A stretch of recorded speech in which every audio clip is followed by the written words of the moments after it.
Training है। तो बीच में जैसे अरुण जी ने कहा था कि लास्ट में आप क्वेश्चन पूछ सकते हो, लेकिन मैं बीच में थोड़ा सा एक आधी स्लाइड पे आपसे सवाल भी पूछ सकता हूँ। तो जो जवाब, जब मैं सवाल पूछूं आप जवाब जरूर दें उसका और पार्टिसिपेट करें।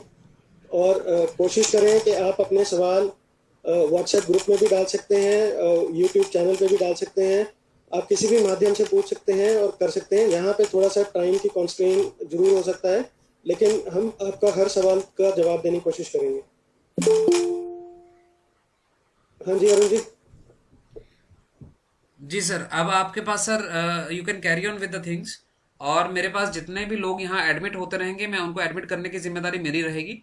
और जितने लोग अगर किसी की वजह तरफ से कोई डिस्टरबेंस आती है, कोई माइक का इशू आता है, हो सकता है किसी की तरफ से भी आ सकता है, मेरी तरफ से भी आ सकता है, तो हम ये कोशिश करेंगे कि उसको रिजॉल्व मेरे एंड पे हो जाए। और मेरा नंबर आप कोई अगर किसी को चाहिए तो ग्रुप में डला हुआ है, तो मुझसे सीधा भी संपर्क मीटिंग में कर सकते हैं। मीटिंग में पुनीत अरोड़ा जी से या वो किसी से इंटरेक्ट थोड़ा अवॉइड करें तो अच्छा है, ताकि मीटिंग हमारी स्मूथली चलती रहे। जी बड़ा साहब, इसके साथ हमारे साथ 10 लोग जुड़ चुके हैं। हम लोग 10 लोग हैं। और हाँ जी। हमने पिछली मीटिंग के साथ जैसे किया था कि हम स्टार्ट करेंगे टाइम से ही। जो लोग हाँ जी। जुड़ते जाएंगे उनके साथ उनको एक लेवल पे लाने की जिम्मेदारी मेरी रहेगी। तो आप इस मीटिंग का शुभारंभ कर सकते हैं। हम आपको इनवाइट करते हैं आदर के साथ कि ये बायो ब्रिक्स का जो हमारा कंसेप्ट है, जो काउडंग ब्रिक्स का हमारा कंसेप्ट है, इस कंसेप्ट को दोबारा आगे बढ़ाएं। आप, आपका स्वागत है। बिल्कुल, थैंक यू जी। मैं स्टार्ट करने लगा हूँ अपनी प्रेजेंटेशन।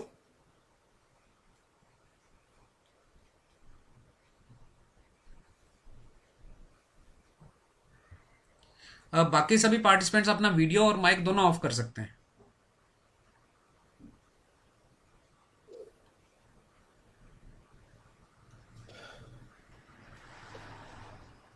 हाँ जी, जैसे कि आप ये जानते हैं कि ये बेसिकली इनिशिएटिव है, एक एनजीओ है जिसका नाम है सोशल सब्सटेंस। उसमें हम दोनों ही, अरुण बांसल जी और हम लोग जुड़े हुए हैं। और बहुत सारे ये सोशल वर्क करते हैं हम लोग। और दूसरा, मेरी जो अपनी कंपनी है उसका नाम इकोलॉजिक है। इसकी दो तीन डिविजन्स हैं, एक टेक्निकल है, एक जिसमें हम गार्डनिंग के बारे सिखाते हैं, और साथ में कुछ ये सोशल वर्क करते हैं। तो ये इनकी तरफ से है। और थोड़ा सा मैं बता दूं बैकग्राउंड, ये मैंने कहाँ से क्यों आइडिया आया। मैं बिल्कुल भी बायो ब्रिक्स के मतलब इस काम में नहीं था पहले से। बेसिकली मेरे को ये आइडिया आया था, टेड टॉक्स नाम की एक वेबसाइट है, वहाँ पे मैंने एक लेक्चर सुना था इस लेडी का। ये लेडी गाजा स्ट्रिप में, पैलेस्टाइन में रहती है। तो इन लोगों को आपने सुना होगा कि इसराइल और पैलेस्टाइन गाजा स्ट्रिप में हमेशा एक वॉर लाइक सिचुएशन बनी रहती है, इनके घर टूटते रहते हैं, बनते रहते हैं। तो ये जो मोहतरमा है, इन लेडीज़ ने बेसिकली जो फटे पुराने कपड़े हैं उनसे ईंटें बनाई। और उनसे सीमेंट भी उनको बहुत मुश्किल से मिलता है, क्योंकि थोड़ा रिस्ट्रिक्टेड एरिया है इसराइल के कारण। तो इन्होंने किसी तरह ये बायो मटेरियल यूज़ करके सीमेंट के साथ, रेता के साथ मिला के ये बायो ब्रिक्स बनाई। वहाँ से कुछ मेरे को आइडिया था, कुछ मैं पढ़ता रहता था। कुछ मैंने ज़िंदगी में एक दो बार घर बनाए हैं, उसके कारण भी एक नेचुरल इंटरेस्ट पैदा हो जाता है कि आप अपना घर जब भी बनाएं तो अच्छा बनाएं। तो इसीलिए मैंने सवाल भी सबसे पूछा हुआ है कि हम ये जो किस कारण हम ये सीखना चाहते हैं बायो ब्रिक्स के कारण के बारे में। दूसरा, ये बेसिकली जो ट्रिगर हुआ था, मैंने जब एक्चुअल प्रैक्टिकल किया, बनाया, वो था लॉकडाउन पीरियड में, जब थोड़ा समय था, हमारे पास टाइम था। और उससे पहले एक बार मैं विजिट शिव दर्शन मलिक जी को भी कर चुका था, और उनके साथ एक प्रोजेक्ट में भी काम कर चुका था। ये आप देख सकते हैं कि वो जब पंजाब दौरे पे आए थे तो कुछ मिलके हमने कुछ प्रोजेक्ट रिपोर्ट बनाई थी। तो उस पॉइंट ऑफ व्यू से इसमें मैं घुसता चला गया और बीच में इन्वॉल्व होता गया।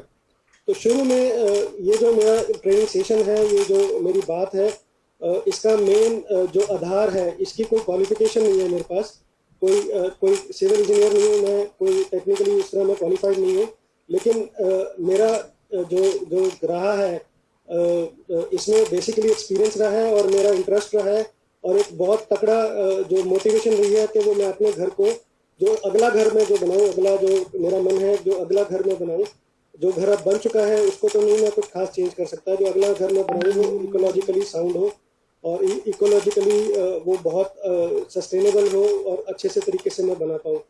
तो उसी ऑब्जेक्टिव के साथ, उसी के कारण मैं बहुत सारे लोगों को जो बायो ब्रिक्स बना रहे हैं या बायो मटेरियल बना रहे हैं, या उस तरह के सस्टेनेबल घर बना रहे हैं या बायोफिलिक घर बना रहे हैं जो बायोक्लिमेटिकली बहुत अच्छे घर हैं, उन चीज़ों में मैं अपने आप को इन्वॉल्व करता रहता हूँ और काम करता रहता हूँ। तो अब समझते हैं हम कि हम बेसिकली ये जो सेशन है बेसिकली इसमें हम क्या कवर करेंगे। इस सेशन में हम 8 चीज़ों को कवर करेंगे मेनली। तो एक तो है सबसे पहले कि जो हमारी बायो ब्रिक्स हैं वो कैसे बनेंगी, उनके अंदर क्या जाएगा, उनके अंदर इंग्रेडिएंट्स क्या पड़ेंगे। दूसरे नंबर में हमारा जो बहुत सारी कंफ्यूजन है, लोग बहुत सारे सवाल पूछते हैं गोबर कैसा हो, क्या हो और कौन सा गोबर है जो सबसे अच्छा है। और इसके अंदर सबसे ज़्यादा जो मैं टाइम आज लगाना चाहूँगा वो टाइम लगाना चाहूँगा कि क्या चैलेंजेस हैं इसको मैन्युफैक्चर करने के, स्पेशली अगर आप इसको कमर्शियली करना चाहते हो या अपने घर के लिए भी करना चाहते हो फॉर द टाइम बिंग, क्योंकि घर के लिए भी बहुत सारी ईंटें बनानी पड़ेंगी, हज़ारों की गिनतियों में ईंटें बनानी पड़ेंगी। तो उस पॉइंट ऑफ व्यू से थोड़े से मुझे सवाल जो पूछे गए हैं वो चूना क्या है, कितने तरह के चूना होते हैं, पीओपी क्या होता है, जिप्सम क्या होता है, इनकी जो हमारी ईंट है इनकी स्ट्रेंथ क्या है, इनकी स्टेबिलिटी कैसे है और कैसे वैदिक प्लास्टर बनाते हैं या प्लास्टर और मोटार बनाते हैं, उसके बारे में हम थोड़ा सा चर्चा करेंगे, बात करेंगे। आगे बढ़ते हुए तो सबसे पहला जो फ़ोन ज़्यादातर मुझे आता है, पहला सवाल ज़्यादातर जो पूछा जाता है वो पूछा जाता है कि गोबर कितना डालना है और चूना कितना डालना है, पानी कितना डालना है और बाकी सब चीज़ें कितने डालनी है। तो आप ये जो फिगर है मैंने जो दी हुई है इसके अंदर अंदाजे से आप देख सकते हो कि मैंने बताया हुआ कि करीबन 88% के करीब जो है हमारा गोबर है, 10% 10 से 12% हमारा चूना है, 1-2% जो हमारी है जो राख है और 1-2% हमारी मिट्टी है, अगर हम थोड़ा मिट्टी जो है सॉलिड बनाना चाहते हैं। तो ये कॉम्पोजिशन हमारी पक्की नहीं है, फिक्स नहीं है। उसका मैं सारा समझाऊंगा कि ये फिक्स क्यों नहीं है, लेकिन ये सिर्फ मोटी मोटी अप्रॉक्सीमेट है, ये एग्जैक्टली नहीं है। और इसका सबसे बड़ा कारण क्या है कि ये जो कॉम्पोजिशन है वो डिपेंड करता है कि आप घर कैसा बनाना चाह रहे हो या पर्पस क्या है आपका ये ब्रिक्स बनाने का, तो उस पर डिपेंड करता है। दूसरा क्वालिटी ऑफ ऐश के ऊपर डिपेंड करता है, क्वालिटी ऑफ गोबर के ऊपर करता है। तो इसको मैं फर्दर इलेबोरेट करूंगा और अच्छे से समझाऊंगा आगे चलते हुए। लेकिन एक चीज़ ये समझिए कि ये बड़ी यूनिक सी बात है, अजीब सी बात है कि गाय के गोबर से हम लोग ईंटें बना पा रहे हैं। और उसका क्या कारण है? उसका मेन कारण क्या है कि जो गाय होती है उसके अंदर 4 पेट होते हैं। हमारा तो एक ही स्टमक है, एक ही पेट है, लेकिन गाय के पेट जो होते हैं वो 4 होते हैं। तो वो जैसे चारा खाती है, जैसे वो चारा खाती है वो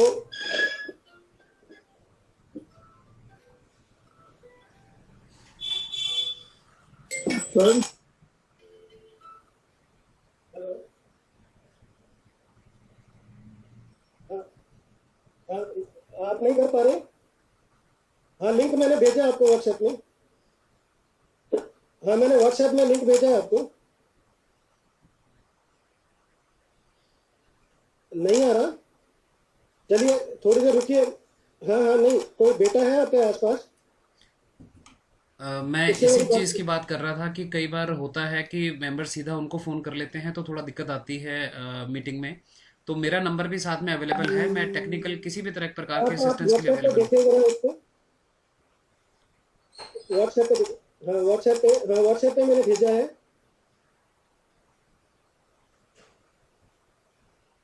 बात कर रहा था कि बड़ी ये अजीब सी बात है कि हमें गाय का गोबर से हम ईंटें बना पाते हैं और लोग बहुत हैरान होते हैं। कुछ लोग तो इसको मजाक ही समझते हैं, लेकिन मैं ये बता दूं उसका मेन कारण क्या है कि हम गाय के गोबर को क्यों इस्तेमाल कर पा रहे हैं। क्योंकि गाय जो है वो बहुत सारा घास खाती है, तूड़ी खाती है, जो वुडी मटेरियल है, सेलुलोज है, उसको खाती है। तो वो अपने 4 पेट में उसके पहले 3-4 पेट में से निकल के उसके जो गोबर बनता है तो वो एक आइडियल एक फाइबर, नेचुरल फाइबर बन जाता है जिसके अंदर प्रोटीन भी होता है, फाइबर भी होता है और कई तरह की और चीज़ें होती हैं जिससे हमारे को स्ट्रेंथ आ सकती है। तो लेकिन मैं यहाँ पे ये भी स्ट्रेस करना चाहूँगा कि सब लोगों को यहाँ समझाना चाहूँगा कि सिर्फ गाय ही नहीं, जैसे हाथी है तो हाथी के गोबर से भी लोग कई चीज़ें बना सकते हैं। कागज़ तो बना ही रहे हैं और उसकी ईंटें भी बन सकती हैं। उसका भी सेम यही कारण है कि उनके भी जो पेट है उसके अंदर जब फर्मेंटेशन होती है जो वो घास खाते हैं और उससे भी वो निकाल सकते हैं। तो कुछ लोग कई तरीके से एक्सपेरिमेंट कर सकते हैं और आगे चल सकते हैं इस मतलब नेचुरल बिल्डिंग मटेरियल बनाने के लिए। तो अब थोड़ा सा हम ये समझते हैं कि गोबर कौन सा अच्छा है। तो गोबर जो है हमारा कई तरह का आता है। आप इसमें 3 तरह की फोटोग्राफ्स देख सकते हैं। पहला जिसमें जो गोबर है वो बिल्कुल जिसमें पानी है और बिल्कुल खराब सा लग रहा है आपको। दूसरा जो थोड़ा सा है गोबर जो डार्क कलर का है और थोड़ा सा गोल है, थोड़ा सा लगता है वो 1 आधा इंच का है। और तीसरा जो गोबर है वो बिल्कुल सूखा हुआ है और बिल्कुल सख्त है। तो मैं यहाँ पे थोड़ा सा सेशन को इंटरेक्टिव करना चाहूँगा। मैं चाहूँगा कि कोई मुझे बताए इन तीनों में से कौन सा गोबर जो होगा वो हमारे ईंटों के लिए अच्छा होगा। अपना माइक ऑन करके मुझसे शेयर करें, बताएं जरा। Third one. Third one. Third one. या ये कौन बोल रहे हैं, प्लीज इंट्रोड्यूस करें अपने आप को। या मेरा नाम Ramu, I am Ramu, this is from Telangana. I live in Chennai but my native place is Andhra, Telangana. Ramu ji को लगता है कि तीसरे वाला जो गोबर है वो सबसे अच्छा है। कोई और है, किसी और कोई जवाब देना चाहेगा? हाँ जी, मैं भी सहमत हूँ। बीच वाला। बीच वाला। तो जो बीच वाला कह रहे हैं उनका क्या कारण है, क्या उसका क्या लगता है आपको, क्यों बीच वाला इस्तेमाल करना चाहिए? एकदम रेगुलर लग रहा है। एकदम रेगुलर है ना? नीचे बढ़ रहा, हरा बढ़ रहा, ऐसा लग रहा है बैलेंस्ड है कि पानी बैलेंस्ड है। ठीक लग रहा है। ठीक है, चलिए ये इस सवाल को अभी मैं थोड़ा ओपन एंडेड छोड़ता हूँ, अभी मैं जवाब नहीं देता हूँ। थोड़ी सी और फोटोग्राफ्स देखते हैं। अच्छा, अब देखिए अब मेरे पास करीबन 6 फोटोग्राफ्स हैं। अब इन 6 फोटोग्राफ्स में से अब देखिए आपको कौन सा लगता है कि गोबर सबसे अच्छा होगा, जो हमारी ईंटों के लिए अच्छा होगा।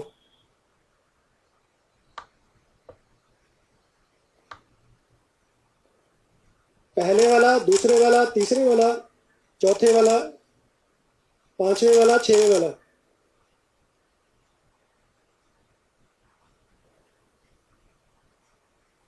तीसरे वाला थोड़ा ठीक लग रहा है। तीसरे वाला थोड़ा ठीक लग रहा है। मैं ये बता दूं, जो तीसरे वाला है वो गोबर गाय का नहीं है। अच्छा। वो भैंस का है। ओके, लेकिन भैंस के ढंग से भी बना सकते हैं। हाँ, बिल्कुल बना सकते हैं। तो थोड़ा सा कोई और जवाब देना चाहेगा? देखिए मैं आपको ये पहले बताऊंगा, ये जो पहले वाला है हमारा, इसको थोड़ा सा ये सूख गया है। तो पहला जो प्रिंसिपल है अच्छा गोबर आइडेंटिफाई करने का, तो वो ये होता है कि वो सूखने के बाद उसकी सख्त जो है वो अपने आप ही नेचुरली जब वो सूखे तो उसकी सख्त एक पापड़ी सी या एक सख्त डला सा बन जाए। तो पहला जो प्री रिक्विजिट है आपको ये देखना है उसकी क्वालिटी में गोबर की, वो चाहे किसी भी जानवर का है, कि अगर उसका कोई सख्त सा अच्छा सा डला बन जाता है वो है। दूसरा, जिस गोबर में बहुत ज़्यादा मशरूम उग रहे हैं उसका कारण जो है कि उसके अंदर ज़रूरत से ज़्यादा पानी और ज़्यादा उसके अंदर जो बैक्टीरिया और फंगस है वो काफ़ी तेज़ी से ग्रो कर रहा है। तो ऐसा गोबर को हमारे को न्यूट्रलाइज करना, स्टेबलाइज करना थोड़ा डिफिकल्ट होगा। जो चौथे नंबर पे गोबर है, इसमें थोड़ा सा ज़रूरत से ज़्यादा पानी है और इसके अंदर आप देखोगे थोड़े से दाने हैं, तो उसका अनडाइजेस्टेड जो काव का अनडाइजेस्टेड खाना है वो भी उसके साथ में आ रहा है। और जो 6 नंबर पे है, ये जो है ये थोड़ा सा गोबर जो है अच्छा है। और इसके अंदर आप इस फोटोग्राफ्स को आप जरा ध्यान से देखिएगा कि इसका रंग जो है वो थोड़ा काला है, लेकिन आप इसको देखेंगे इसके अंदर पूरे गोल सर्कल बन रहे हैं और बीच में डिप्रेशन बन रहा है और ये करीबन 2 से 3 इंच का लग रहा है। सब लोग इसको ये सारी चीजें ऑब्जर्व कर पा रहे हैं? हाँ जी। चलिए अब मैं इस इमेज पे दोबारा से वापस आता हूँ। ये जो सब लोगों ने कहा थर्ड वाली जो इमेज है वो सबसे एप्रोप्रिएट लगती है इन तीनों में से। और ये जो पहली 3 इमेजेस है इनमें से कोई भी हमारा गोबर जो है वो एप्रोप्रिएट नहीं है, अच्छा नहीं है। उसका क्या कारण है? जो तीसरे नंबर पे है वो गोबर ऐसा है जिसके अंदर प्रोटीन और फाइबर, जो प्रोटीन है वो अच्छे से डाइजेस्ट नहीं हुआ है, इसलिए उसकी क्वालिटी ऐसी आ रही है। और यहाँ जो गाय है या जो भैंस है उसने कुछ खाना ऐसा खाया, ये गाय का ही है, जो गाय है उसने कुछ ऐसा खाना खाया है जिसमें हरा चारा कम था, और ये जो दूसरे नंबर पे है वो ऐसा चारा खाया है जिसमें उसने बिल्कुल हरा चारा खाया और कुछ नहीं खाया। और जो पहले नंबर पे है वो जो गाय है वो बीमार है। तो आपको ऐसा गोबर ध्यान रखना है कि कौन सी क्वालिटी का गोबर लेना है। कुछ ऐसी क्वालिटी जो पहले और 6 नंबर पे, जो पहली इमेज है और जो 6वें नंबर पे इमेज है, इस तरह का कुछ गोबर हो उस तरह लेना है। और जो क्वालिटी है गोबर की आप कैसे पहचानोगे, सबसे पहले आपने ये देखना है कि अगर गाय जब गोबर अपने शरीर से बाहर निकालती है तो वो जब नीचे गिरे तो उसके आवाज आए, और उसका जो गोबर है वो बिल्कुल कंसिस्टेंट हो, विस्कोसिटी उसकी कंसिस्टेंट हो, और जब भी वो नीचे गिरे उसकी आवाज आए, कड़क देने करके आवाज आए, और उसका जब गोला बने और बीच में डिप्रेशन बन जाए, तो ऐसा गोबर हमारे को चाहिए जो अच्छी क्वालिटी का हो। क्योंकि मेरे पास गाय नहीं है, क्योंकि मेरे पास अपनी गाय नहीं है, तो मुझे ये अरेंज करना थोड़ा मैं सर टाउनशिप में रहता हूँ, थोड़ा दूर से अरेंज करना, एग्जैक्ट इस तरह का गोबर अरेंज करना थोड़ा सा डिफिकल्ट होता है। दूसरी बात ये है कि गोबर हमेशा 7 दिन से पुराना नहीं होना चाहिए। मेरे एक्सपेरिमेंट्स के मुताबिक, किसी और के एक्सपेरिमेंट्स में कुछ और हो सकता है, मेरे एक्सपेरिमेंट्स के मुताबिक क्या होता है कि जितना गोबर पुराना होता है उसमें जब ईंट बनाते हैं उसकी श्रिंकेज बहुत ज़्यादा है। मैंने इतनी तक श्रिंकेज दी है कि 3 इंच की जो ईंट मैं बनाता हूँ, 4 इंच की ईंट बनाता हूँ, वो 1.5 इंच की रह जाती है, 1.5-2 इंच की रह जाती है। मतलब ऑलमोस्ट 50% जो ईंट है वापस श्रिंक कर जाती है। उसका मेन कारण ये होगा कि जैसी जैसी गोबर की उम्र बढ़ती है उसका जो फाइबर है वो डिकम्पोज होता जाता है और धीरे धीरे वो कमज़ोर होता जाता है। मैंने ईंटें गोबर की स्लरी से भी बनाई हैं, जो स्लरी जो बायोगैस स्लरी है उससे भी बनाई है। लेकिन उसमें जो स्लरी से जो गोबर की ईंटें बनती हैं, मेरी प्रिजम्पशन ये थी कि शायद ये जो ईंटें बनेंगी गोबर स्लरी से वो क्योंकि जो फाइबर होगा वो बड़ा फाइन हो जाएगा, और हमारे को माइक्रो फिलर्स चाहिए होते हैं गोबर की ईंट बनाने के लिए, तो शायद वो ईंट अच्छी बनेगी। लेकिन वो ईंट की जो जब गोबर स्लरी से मैंने बनाई, ये फतेह सिंह जी ने सवाल पूछा था तो मैं उसका जवाब दे रहा हूँ कि जब मैंने गोबर स्लरी से जब ये ईंटें बनाई तो क्या हुआ कि ईंटें एकदम भूर गई बनी, लेकिन उनकी शेप अच्छी थी देखने में। नॉर्मल ईंट से, जब पहली बार गोबर की ईंट से देखने में वो अच्छी थी, लेकिन वो ईंट बिल्कुल भूर गई। तो तब मेरा थोड़ा सा और एक्सपेरिमेंटेशन किया हमने, तो थोड़ी सी बीच में राख डाल के, मिट्टी डाल के और कई तरह के कॉम्बिनेशन यूज करके, कई तरह की चूने की कॉम्बिनेशन यूज करके, कई तरह के चूने के ब्रांड भी उन्होंने इस्तेमाल किए ताकि अलग अलग हमें समझ आए कि चूना का बिहेवियर क्या होता है। तो अच्छी ईंट तभी बन पाएगी अगर हमारी जो गाय की सेहत है या हमारे जानवर की जो सेहत है वो अच्छी रहे। तो उसके लिए ये कुछ लिस्ट है जो चीज़ें अगर आप इनको खिलाओगे, गाय को खिलाओगे, तो आपका अच्छा फाइबर और अच्छा प्रोटीन डाइजेस्ट होके अच्छे तरीके का जो गोबर निकलेगा। अगर ये सब उनको खिलाया होगा तो आपकी जो गोबर की ईंट है वो अच्छी बनेगी। इसमें आप लोग ऑलरेडी ये सब कर रहे होंगे, जैसे जो उसका होता है कॉटन सीड का हल होता है, और जो सनफ्लावर होता है, इस तरह की चीज़ें जो हम जो डालते हैं इनको, जब उसका जो वेस्ट मटेरियल होता है तो उसको जब हम डालते हैं, जब उनका तेल निकाल लेते हैं, उसका जो ऑयल निकाल लेते हैं, उसके बाद जो बचा हुआ जो मटेरियल है जब हम वो जानवर को देते हैं तो उससे जो जानवर की सेहत है और जो फाइबर है उसको मिलेगा और अच्छी हमारा गोबर मिलेगा और ईंट अच्छी बनेगी। इसमें 2 चीज़ें मैं और बताना चाहूँगा। इसके अंदर जैसे संतरे के छिलके हैं और एक सब्जी होती है बीट रूट, उसको हम यहाँ पे चुकंदर कहते हैं। अगर उसको भी इस्तेमाल करेंगे तो आपको जो ईंट है, जो आपका जो गोबर है वो अच्छा आएगा और ईंट अच्छी बनेगी। दूसरा, ईंट को समझने के लिए, पहचानने के लिए आपको 4 चीज़ों का ध्यान रखना है। सबसे पहले ये ध्यान रखना है कि उसकी अपीयरेंस कैसी है। अपीयरेंस के बारे में मैंने समझाया है ये कि वो कंसिस्टेंट होना चाहिए, उसकी विस्कोसिटी कंसिस्टेंट होनी चाहिए। वो जब नीचे गिरे उसका एक थोड़े से गोल बनना चाहिए और बीच में डिप्रेशन बनना चाहिए। बीच में कोई फीकल जो मटेरियल है उसका कोई फीकल मटेरियल दिखना नहीं चाहिए। उसके अंदर कुछ ऐसे दाने, कुछ ऐसा अनडाइजेस्टेड मटेरियल नहीं होना चाहिए। उसका जो पार्टिकल साइज है वो जो है वो यूनिफॉर्म होना चाहिए। जो एज है, मतलब गोबर ज़्यादा पुराना नहीं होना चाहिए, 7-8 दिन से 6-7 दिन से ज़्यादा पुराना नहीं होना चाहिए, और तभी हमारे को इस तरह का मिलेगा।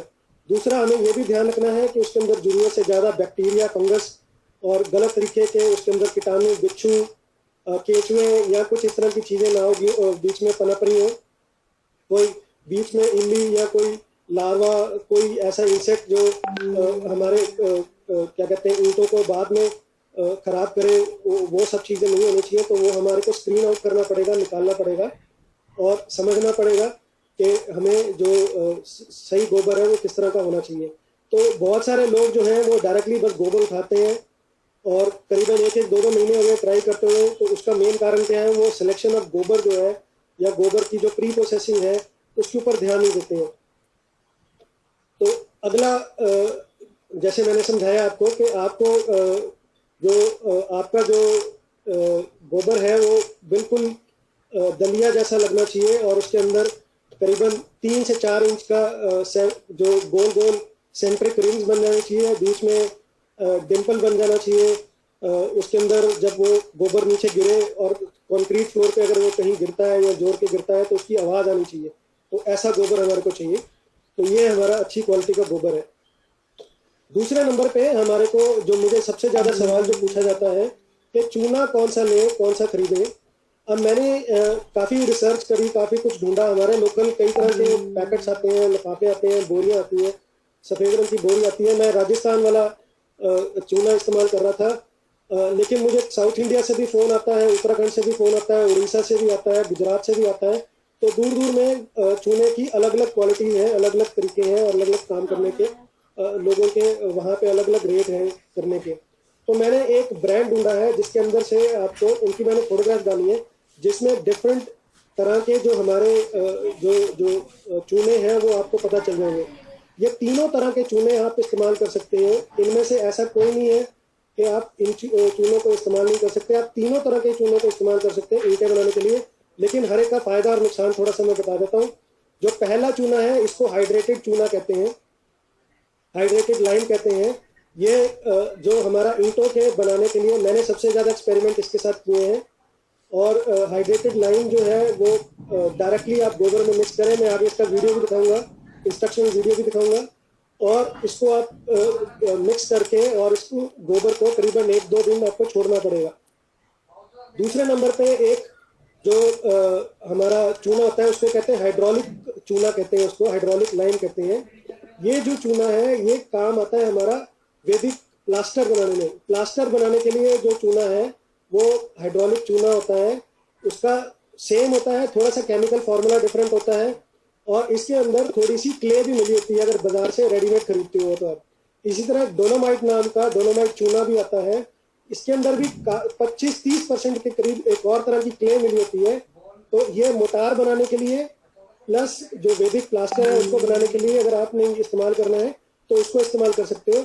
अदरवाइज आप तीनों चीज़ों को अगर इस्तेमाल करना चाहते हो तो इनका सबका किसी का 10%, किसी का 12%, किसी का 15%, किसी का 20% तक भी बन सकता है। जैसे मैंने बताया कि गोबर की क्वालिटी जो है वो फिक्स नहीं होती। वो बिल्कुल हम उसकी रेशो फिक्स नहीं कर सकते कि हमेशा 100% 10% चूना ही पड़े। हो सकता है किसी के केस में वो 12%, किसी के 15 पड़े, किसी को 20 पड़े और किसी के सिर्फ 7-8% भी पड़े। तो डिपेंड करता है उसके ऊपर। दूसरा डिपेंड करता है आप कौन सी जगह पे क्या बना रहे हो। मान लीजिए आप ऐसी जगह बना रहे हो जहाँ पे पानी का एक्सपोजर बहुत ज़्यादा है, ज़रूरत से ज़्यादा वहाँ पे पानी गिरता है, तो आपको चूना की मात्रा अपने भी ज़्यादा रखनी पड़ेगी। थोड़ा सा आगे चलते हुए ये एक और ब्रांड है जो आप चूना यूज़ कर सकते हो। और असलियत में जो चूना होता है उसकी मैंने फोटोग्राफ भी डाली है कि इस तरह के ये पत्थर होते हैं। कुछ एरियाज में लोगों को इस तरह के पत्थर ही मिलते हैं, उनको पिसा हुआ नहीं मिलता। तो आप ये भी ले सकते हैं। मुझे याद है 25-30 साल पहले जब मैं छोटा था, हमारे घर में इस तरह के छोटे छोटे पत्थर आते थे। हम उसको जो कली वाला होता था या जो वाइट वॉश करने वाला बंदा होता था वो एक दिन पहले आके लोहे के ड्रम में उनको डालता था, पानी डालता था और उसको वो गर्म हो जाता था एकदम, उसमें उबाल सा आता था। उस चीज़ को क्विक लाइम कहते हैं। वो रिएक्टिव होती है, लेकिन हमारे को डायरेक्ट अगर पाउडर मिल जाए तो बहुत अच्छा है, नहीं तो इसको हमें पाउडर फॉर्म में करना पड़ेगा, बनाना पड़ेगा। दूसरी कंफ्यूजन जो मैंने ये देखी है, बहुत सारे जो मुझे फ़ोन आते हैं कि हम जिप्सम भी ऐड कर सकते हैं कि नहीं कर सकते हैं। पीओपी कर सकते हैं या नहीं कर सकते हैं, स्पेशली अगर हमने प्लास्टर बनाना है उसके लिए। तो मैं ये बता दूं कि दुनिया में सिर्फ 2 ही चीज़ें हैं जिसके ऊपर सबसे ज़्यादा काम हुआ है जब तक सीमेंट नहीं आया था। तो पहले दुनिया में जब भी कोई किला बनता था, बिल्डिंग बनती थी, घर बनता था, हवेली बनती थी, वो मेन 2 ही चीज़ें होती थी, चूना होता था या जिप्सम होता था। तो जिप्सम भी बहुत स्ट्रॉन्ग मटेरियल है, बहुत अच्छा बाइंडिंग मटेरियल है जो जिसके साथ हम चीज़ें बना सकते हैं। लेकिन आजकल ज़्यादातर बाजार में जिप्सम की बजाय प्लास्टर ऑफ पेरिस मिलता है। प्लास्टर ऑफ पेरिस भी जिप्सम ही होता है केमिकली, लेकिन उसका थोड़ा सा फॉर्मूला डिफरेंट होता है, वो हाइड्रेटेड होता है, केमिकल फार्मूला होता है, थोड़ा सा डिफरेंट होता है। तो मेरा सजेशन ये है कि आप पीओपी भी इस्तेमाल कर सकते हो, स्पेशली अगर आपने प्लास्टर बनाना है उसके लिए, क्योंकि बहुत वो पाउडर फॉर्म में होता है, और लेकिन थोड़ी सी क्वांटिटी में, क्योंकि जो हमें अगर हम चाहते हैं कि ब्रिक्स हमारी अच्छी बने तो हमारे को एक प्लास्टिसाइजर भी चाहिए होता है। तो जो हमारा जिप्सम होता है वो प्लास्टिसाइजर का काम करता है। थोड़ी सी इलास्टिसिटी, थोड़ी सी उसके अंदर जो इलास्टिकपन है, जो उसके अंदर वो हल्का सा जो वो है, और उसके साथ में स्मूथनेस भी रहे, उसकी शेप भी रहे, तो उसके लिए आप जिप्सम और प्लास्टर ऑफ पेरिस भी डाल सकते हो। और वो मुश्किल से 1-1, 2-2, 3-3% डाल सकते हो, डिपेंडिंग आपके एरिया में कैसी मिट्टी है, कैसा गोबर है, वो सब है। जैसे मैंने बताया, किसी भी चीज़ का फिक्स रेशो नहीं है। ये एग्जाम्पल है, वीडियो है जिसके अंदर आप देख सकते हो कि चूना को कैसे, चूना के पत्थर को कैसे किया जा रहा है। ठीक-ठाक, बढ़िया सर। सर एक दिन लेट है हम लोग, लेकिन पूरे परिवार ग्रुप मेंबर्स की तरफ से आपको जन्मदिन की बहुत बहुत शुभकामनाएं। कल सफर में सारा दिन गुजर गया मेरा, तो मैं सोचते सोचते भी ये वीडियो ठीक दिख रहा है सबको कि कहीं दिक्कत तो नहीं है कोई? निकल तो आए हैं भाई, पर लेकिन हमारा मन कल से आपके अंदर ही घूम रहा है। जब से मेरे को था कि मैं अभी करता हूँ तो खाली पिक्चर बहुत दिख रहा बढ़िया है बहुत सर। बढ़िया। खाली पिक्चर दिख रहे हैं। प्रोग्रेस चल रही है सर, बस एक काव डंग पे कुछ काम कर रहे थे, अभी उसी का लाइव चल रहा था बीच में। तो पर मेरे मन अभी करंटली एक लाइव सेशन में है हम लोग, जिसमें हम बायोब्रिक की बात कर रहे हैं। हाँ जी, हाँ जी, हाँ जी, हाँ जी। वो अभी अभी तो कोविड की वजह से कुछ प्लान में है नहीं, उसमें देखते हैं। जी जी जी। No video coming, sir. No audio coming. Only still picture. हाँ, 1 मिनट में ट्राई कर रहा हूँ हाँ दोबारा जी, से। हाँ जी। एक सेकंड राजीव जी, मैं सॉरी, मैंने आपको कॉल किया लेकिन सामने कुछ हो गया है मेरे, मुझे अटेंड करना पड़ेगा। जस्ट जस्ट आप दिख रहा है सबको? हाँ अब दिख रहा है। Yes, sir. अभी वीडियो दिख रहा है। तो ये चूना का, जहाँ से चूना आता है वो इस तरह का होता है, इस फॉर्म में होता है। तो ये पत्थर होते हैं, इन्हीं में से जो चूना है, जिसको हाइड्रोलिक चूना भी कहते हैं, हेलो। वो भी बनता हाँ जी, है। बस जो वो हाइड्रेटेड अटेंड करना चूना वो पड़ेगा। भी इसी से बनता है। हाँ। जो वो क्विक अगर लाइन सर है अभी वो भी इसी से ऐसा बनता है है। कि और जो प्लान डोलोमाइट है मुझे उसकी लगता है कि केमिकली वो लोग डिफरेंट अभी होता जिस है, तरह की बातें उसका चल थोड़ा रही सा है, कलर जिस तरह डिफरेंट हो होता रहा है, है वो भी आसपास कुछ शुरू में इस तरह का ही होता है। तो उतना सहज घर पे तो हो गए हैं, पर बाहर अभी भी सहज होना पाना मुश्किल है। मतलब प्लान तो है, चलिए थोड़ा सा आगे चलते हैं। But may be not this season, may be next season. I hope अभी सबको दिख रहा है स्क्रीन वगैरह। हाँ सर। हाँ जी सर दिख रहा है। हाँ हाँ। Yes, sir. We can see. Okay okay okay. तो बेसिकली हमारा जो प्रोसेस है बायोबिट्स बनाने का, वो ये है कि सबसे पहले हमारे को चॉइस ऑफ इंग्रेडिएंट्स बहुत अच्छे से ध्यान से करना है। जैसे मैंने बताया, गोबर कैसा लेना है, चूना कैसा लेना है, वो बहुत ज़रूरी है। और फिर इन सभी चीज़ों को सिर्फ मिक्स करना है। कोई हमारे को हाईटेक टेक्नोलॉजी या लेबोरेटरी या कोई इस तरह का कुछ नहीं चाहिए। हमारे को सिंपली मिक्स करना है। वो मिक्स भी कैसे करना है, क्या क्या ध्यान रखना है, उसके बारे में मैं ध्यान बताऊंगा अभी। और आगे हमारे को इसके अंदर अच्छे से स्टम्पिंग करनी है। स्टम्पिंग का मतलब होता है पैर से गूंदना। तो वो किस तरह करनी है, क्यों करनी है, वो भी हम डिस्कस करेंगे आगे। और सबसे इम्पोर्टेंट जो फैक्टर है वो इसके अंदर है स्टेबलाइजेशन ऑफ द मटेरियल। जो मिक्सचर आपने बनाया गया है, तो उसके बारे में बात करूंगा। और फिर ईंटों को आपने कैसे ले करना है, उनको कैसे सन ड्राई करना है और कैसे टेस्ट करना है, उसके बारे में हम चर्चा करेंगे आगे। तो थोड़ा सा आगे चलते हैं। आगे जैसे आप समझें कि हमारे को ब्रिक्स बनाने के लिए या प्लास्टर बनाने के लिए तो हमारे को एक बाइंडर चाहिए। बाइंडिंग मटेरियल के साथ साथ हमारे को कुछ फिलर चाहिए, फिलर जिससे वो भर जाए। फिलर को समझाने के लिए मैं एक स्लाइड आगे जाऊंगा थोड़ा सा। ये माइक्रोस्कोपिक इमेज है।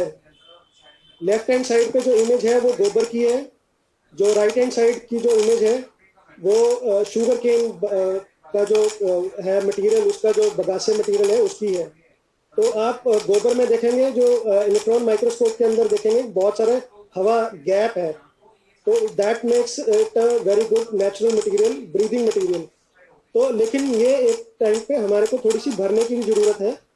ये माइक्रो फिलर्स चाहिए हमारे को ताकि ये बहुत अच्छे से फिल हो जाए। तो उनको कैसे फिल करना है, क्या करना है, उसको हम डिस्कस करेंगे। तो दूसरा हमारे को थोड़ा सा रीइंफोर्समेंट मटेरियल चाहिए जिससे उसका स्ट्रक्चरल स्ट्रेंथ आए, ताकत आए, और समहाउ वो कुछ ऐसा होना चाहिए मटेरियल, हमारी ब्रिक ऐसा होना चाहिए कि वो जरूरत से ज़्यादा पानी अब्जॉर्ब ना करे, और बिल्कुल ऐसा मटेरियल हो जिससे हमारी जो वाटर अब्जॉर्प्शन है वो जरूरत से ज़्यादा ऐसा ना करे कि पानी को वो अब्जॉर्ब कर ले। अगर वो ज़्यादा अब्जॉर्ब करेगा, जैसे चूना अगर पड़ा रहे तो उसके डलियाँ बन जाती हैं, वो चूना अब्जॉर्ब कर लेता है, हाइड्रोस्कोपिक होता है। तो वो इसी तरह अगर ये हमारी जो ईंटें अगर जरूरत से ज़्यादा पानी सोख लेंगी तो वो अनस्टेबल हो जाएंगी और टूट जाएंगी। तीसरा चौथा, जो हमारी जो ईंटें हैं वो उसके अंदर कोई कीड़ा, कीटाणु, फंगस, बैक्टीरिया वगैरह नहीं होना चाहिए। तो हमारे को स्टेबलाइजेशन चाहिए, माइक्रोबियल न्यूट्रलाइजेशन चाहिए, स्ट्रक्चरली वो बिल्कुल स्ट्रॉन्ग होना चाहिए। हर सीजन में चलने जाएंगे, ठंडा हो चाहे गर्म हो, उसमें चलना चाहिए। उसका जरूरत से ज़्यादा कलर और टेक्सचर ना चेंज हो जैसे जैसे काम करें हम, और जो हमारा मटेरियल हो इजीली अवेलेबल हो, सारी सीजन्स की वेरिएबिलिटी को वो सहन कर पाए और अच्छे से हम उस पर स्टेबिलिटी के लिए हम जेली यूज कर सकते हैं क्या, जो जनरली स्लैब में सीमेंट के साथ जो मिक्स करके डालता है, पत्थर के छोटे छोटे जो टुकड़े होते हैं? हाँ, उसको डाल सकते हैं। दोबारा से एक मिनट बोलेंगे आप, उसको क्या बोला अभी आपने एक बारी? यहाँ साउथ इंडिया में जेली बोलते हैं, जो पत्थर को छोटा छोटा चीज बना के। हाँ, जो अगर लाल ईंट को तोड़ के जो छोटा छोटा बनता है, हमारे यहाँ पे सुर्खी बोलते हैं। अच्छा, उसको इस्तेमाल कर सकते हैं आप। वो डाल सकते हैं इसमें? हाँ, डाल सकते हैं। तो सबसे पहला जो आपको जो चैलेंज आएगा वो आपको आएगा कि आपको जो मिक्सचर है वो बिल्कुल साफ सुथरा हो। जैसे उसके अंदर कोई फॉरेन मटेरियल, और स्पेशली जैसे लकड़ी, कोई पत्ता, कोई कीटाणु, कोई कीड़ा, कुछ गलत चीजें उसके अंदर मिक्स ना हो, तो वो हमारी मतलब मिक्सिंग में हमारे को दिक्कत देगा। कलर और टेक्सचर उसका जो यूनिफॉर्म हो, उसके अंदर कोई मतलब जो एक जब हम उसका जब मिक्सचर बनाए चूने के साथ, उसका कलर बिल्कुल बिल्कुल कांस्टेंट हो, उसका टेक्सचर भी नहीं चेंज होना चाहिए, और होमोजेनियस मिक्सचर हो। तो इस तरह का मिक्सिंग करनी है। तो इस तरह की मिक्सिंग करने के लिए आपको थोड़ा टाइम लगेगा। लोग जरा सा उसको कई बार हिला के एकदम बनाने की कोशिश करते हैं, तो आपको मिक्सिंग थोड़ा सा टाइम लगा के करना पड़ेगा, और थोड़ा ज़्यादा टाइम लगाना पड़ेगा ताकि वो अच्छे से घुल मिल जाए। दूसरी बात, आज हम एक नई चीज़ सीखते हैं नया शब्द सीखते हैं। शब्द का मतलब है स्टेबलाइजेशन। स्टेबलाइजेशन का मतलब क्या है कि जैसे मैंने बताया कि जो गोबर होता है उसके अंदर बैक्टीरिया, फंगस होता है, तो उसके अंदर जीवन पनप रहा होता है। उसके अंदर जो लिविंग ऑर्गेनिजम्स हैं वो जी रहे होते हैं। तो वो गोबर को ही अपना घर समझ के गोबर के अंदर ही जो उसका खाना है उसको खा रहे होते हैं, उसको डिकम्पोज कर रहे होते हैं, और उसी के अंदर वो ग्रो कर रहे होते हैं। तो हमारे को उसको रोकना पड़ेगा पहले। तो उसको रोकने के लिए जो हम गोबर के अंदर पानी मिलाते हैं, तो उसके अंदर कोई फंगीसाइड, नेचुरल फंगीसाइड, बैक्टीरियासाइड वगैरह हम डाल सकते हैं ताकि वो हमारे को दिक्कत ना हो। तो उस प्रोसेस को हम क्या कहते हैं, स्टेबलाइजेशन। तो स्टेबलाइजेशन हमारी बायोकेमिकल रिएक्शन के बेस पे होती है, स्ट्रक्चरल स्टेबिलिटी पे होती है, और मैकेनिकल स्टेबिलिटी पे होती है। बायोकेमिकल मीन्स उसका धीरे धीरे उसका बायोकेमिकल रिएक्शन हो और वो बिल्कुल स्टेबल हो जाए। उसके अंदर जो क्रिस्टल्स हैं वो जो फॉर्म होने हैं वो होने शुरू हो जाए, और स्लोली एंड ग्रेजुअली जो क्रिस्टल्स की जो क्वांटिटी है वो इंक्रीज करते जाए। जैसे जैसे जो क्रिस्टल्स बनते जाएंगे उसके वो स्ट्रक्चर, उसका फॉर्म बनता जाएगा, उसके अंदर स्ट्रेंथ आती जाएगी, उसके जो प्रोटीन है वो भी सपोर्ट करेगा उसके स्ट्रक्चर को, और वो मैकेनिकली स्ट्रॉन्ग और स्टेबल हो जाएगा। हमारे को ये भी ध्यान रखना है कि उसके अंदर गोबर के अंदर कोई प्लास्टिक ना आए, जो गोबर है हमें हमेशा हमेशा धूप में रखा जाए, कहीं डार्क प्लेस में नहीं रखा जाए। और हमारे को कोई जैसे बर्ट ब्रिक होती है, आग लगा के हम उसको करते हैं, वो सब हमारे को नहीं करना है, वो सब नहीं चाहिए। अगर आप स्टेबलाइजेशन नहीं करते हो ठीक तरह तो आपकी ईंटों को कुछ इस तरह का होगा, वो उसके अंदर जो जब क्रिस्टलाइजेशन होगी कुछ सॉल्ट फॉर्म होंगे, डबल सॉल्ट फॉर्म होंगे, तो इफ्लोरेसेंस उसके अंदर होगी। तो थोड़ा सा उसके अंदर जो आप ध्यान से देखो, इसके अंदर जो आम ईंटें हैं इसके अंदर भी होता है, जो सॉल्ट है वो बाहर निकल के आ जाता है और कुछ इस तरह का आपकी ईंटें लगेंगी। तो इस चीज़ को अवॉइड करने के लिए हमारे को मिक्सिंग और हमारे को एक स्टेबल रेशो चाहिए, वो हमारे को ज़रूरी है। दूसरे नंबर पे आप इन ब्रिक्स में ध्यान से देखोगे कि कुछ येलो येलो सा कुछ उगा हुआ है, यहाँ पे भी कुछ वाइट सा कुछ उगा हुआ है। तो वो बेसिकली ये ईंटें ऐसी ईंटें थी जिसको मुझे किसी कारण, क्योंकि मैंने जून जुलाई में बनाई थी तो बहुत ज़्यादा बारिश आई थी, तो मैंने इसको शेड में कमरे में रखा। शेड में और कमरे में रखने से आप इनको देखो, ईंटों का कैसा अजीब सा रंग हो गया है, खराब सा हो गया है और इसके अंदर फंगस आ गई है, मशरूम उग गए हैं। तो ये जो मशरूम्स और फंगस है वो कितने खतरनाक हो सकते हैं, कितनी दिक्कत हो सकती है। और जो इनिशियल स्टेजेस थी वेदिक प्लास्टर बनाने की और ये जो ब्रिक्स बनाने की और जो इसको कमर्शलाइज करने की, और उसमें भी जो वेदिक प्लास्टर ओरिजिनल जो डॉक्टर मलिक है वो भी उनके प्रोडक्ट में भी कई बार दिक्कत आई है। तो उसका भी मैं आपको वीडियो बताता हूँ कि आपको कितना ध्यान रखना है ताकि आपका पैसा, समय और आप डिस्करेज ना हो जाए, वो बर्बाद ना हो और डिस्करेज ना हो जाए। तो आप ये वीडियो देखें। और ये वीडियो स्पेशली मैं इसलिए दिखा रहा हूँ आपको कि कई लोग मुझसे फ़ोन करके पूछते हैं कि इसके अंदर हमने सुना है कि गुड़ डालना होता है, जैगरी डालनी होती है, मीठा डालना होता है और फिर उससे थोड़ी बाइंडिंग अच्छी होती है। तो मेरे कहने के मुताबिक अगर आप समझें तो अगर गुड़ शुगर अगर आप डालेंगे तो उससे बैक्टीरिया और फंगस की रेशो बढ़ जाएगी और आपको बहुत ज़्यादा दिक्कत आएगी। और वो क्या दिक्कत आएगी आप ये देखें। ये देखिए, ये वैदिक प्लास्टर है, बड़ी तारीफ करी गई थी इसकी और ये बेचारा खुद ही झड़झड़ में गिर गया। ये देखिए नीचे की स्थिति देखिए कितना गिरा है। नीचे लाइट दिखाएं, ये देखिए कैसे टूट टूट के गिरा है ये। और देखिए ये वैदिक प्लास्टर है, ये ऊपर से टपक टपक के गिर रहा है। बड़ी तारीफ करी गई थी, 50 साल की गारंटी है, ये है वो है। और नाम बड़े, ऊपर दिखाएं सर लाइट, नाम बड़े और दर्शन छोटे। देखिए ये देखिए कैसे चटका, ये कितनी बुरी तरीके से। इतना ही नहीं, ये देखिए सारा टूट टूट गिर गया। वैदिक प्लास्टर कराने के बाद आप सिर्फ पछताएंगे। देखिए घर में फफूंद अच्छे से मिलेगी, मशरूम खा सकते हैं आप दीवारों पर, छोटे छोटे मशरूम देखिए, और सूख भी गए अब तो। ये फुल गंदगी का आनंद मिला घर में अपने। वैदिक प्लास्टर कराएं। ये देखिए सब कैसे टूटा है। कौन चाहेगा अपने नए घर में इस तरीके की नई बिल्डिंग। मैं रिक्वेस्ट करूंगा सबको कि अपना चाहे माइक ऑन करके मुझसे थोड़ा सा डिस्कशन करें। आप देखें कि ये जो लेडी है ये बता रही है कि बहुत सारी फफूंदी हो जाती है, बहुत सारे मशरूम्स हो जाते हैं।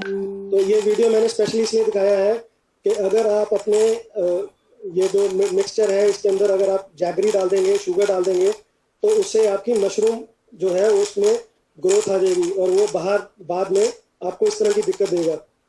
दूसरी बात, आपको लगता है कि नहीं लगता, कोई कुछ इंटरेक्शन, कोई टिप्पणी देना चाहेगा, कोई कमेंट देना चाहेगा?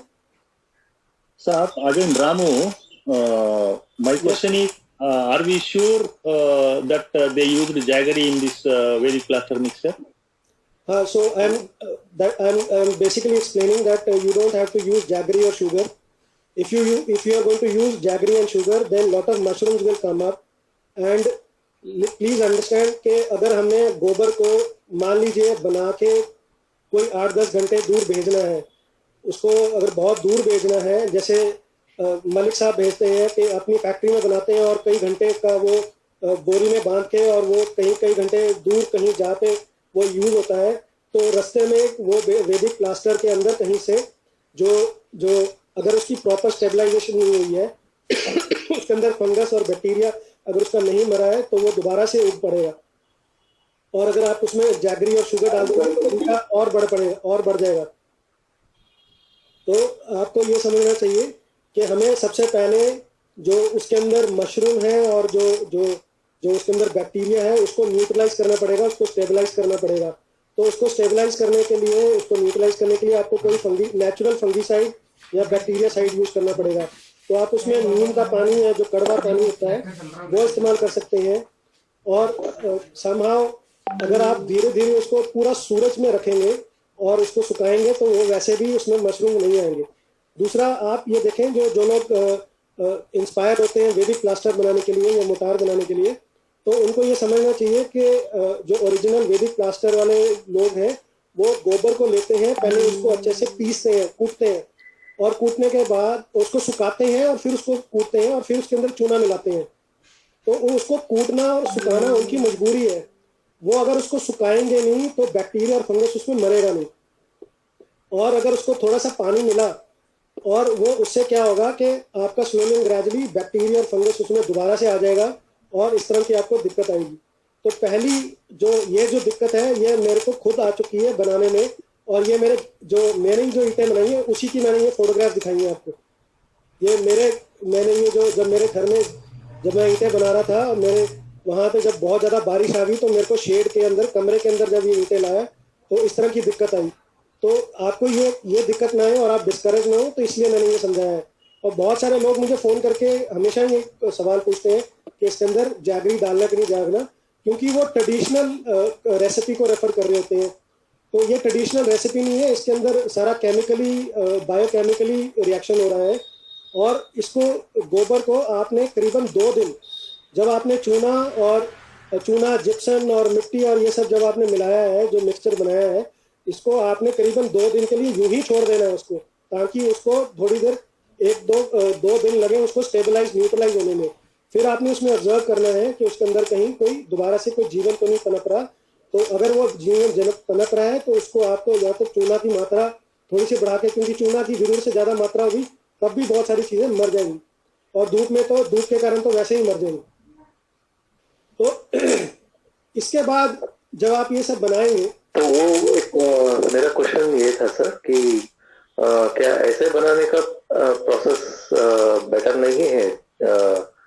गोबर को सुखा के उसको पाउडर फॉर्म में चूना के साथ मिक्स करके पूरा, सपोज 1 हफ्ता हमने साथ में छोड़ दिया तो सारे कीटाणु मर जाते हैं। हाँ, तो उससे हम पानी मिला के बाद में बना सकते हैं, क्या ये प्रोसेस ठीक नहीं होगा? हाँ, वो ब्रिक्स के लिए ठीक नहीं होगा। ब्रिक्स के लिए तो आपको ताज़ा गोबर जैसे आया है उसी को आप प्रोसेस करें। लेकिन वैदिक प्लास्टर बनाने के लिए, मोटार बनाने के लिए, वो आपके लिए ठीक है कि आप उसको गोबर को पहले सुखा लें, अच्छे से सुखा के उसको पीस लें, और फिर पीसने के बाद आप उसको कर लें। ब्रिक्स बनाने के लिए मेरा सजेशन ये है कि आप उसका, जैसे ताज़ा गोबर आया है, 6-7 दिन पुराना गोबर है, आप उसी की डायरेक्टली चूना मिला के उसकी ईंटें बनाएं। ओके। नेक्स्ट जो आपको जो चैलेंज आएगा वो आएगा क्रैक्स का, डिफॉर्मेशन का, पीलिंग का और श्रिंकेज का। श्रिंकेज का मैंने बताया, जैसे थोड़ी बहुत ईंट जब सूखेगी तो वो थोड़ी बहुत श्रिंक तो होगी। तो आपने जो फर्मा बनाना है या जो फ्रेम बनाना है, वो आप जो डिजायर्ड साइज बनाना चाहते हो ईंट का, वो थोड़ा सा उसका ये ध्यान रखना है कि श्रिंकेज तो होगी। दूसरी जो है वो पीलिंग होगी। पीलिंग का मतलब है कि जो उसकी ऊपर वाली लेयर है उसके ऊपर थोड़े थोड़े पील्स आ जाएंगे, जैसे छिलके होते हैं उस तरह के आ जाएंगे।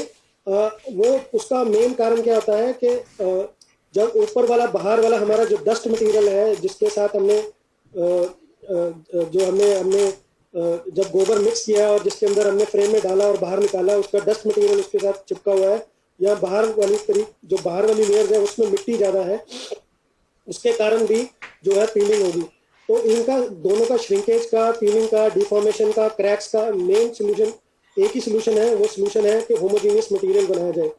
और मेरा सजेशन ये भी है कि मैं अभी एक और वीडियो दिखाऊंगा, उसमें अंदर आप देखेंगे कि उसके अंदर ज़रूरत से ज़्यादा हवा है, तो उसको भी अवॉइड करने के लिए अगर आप वाइब्रेटर यूज़ कर सकें, या उसको मटेरियल को पहले जब आप बनाएं तो थोड़ा बहुत वाइब्रेट कर दें, या कोई मोटर लेके उसको मिक्स कर दें, मैकेनिकली उसको अच्छे से मिक्स कर दें तो भी आपका होमोजेनियस मटेरियल है, उसके अंदर जो एयर गैप्स हैं वो कम हो जाएंगे और आपका मटेरियल जो है वो देखने में अच्छा हो।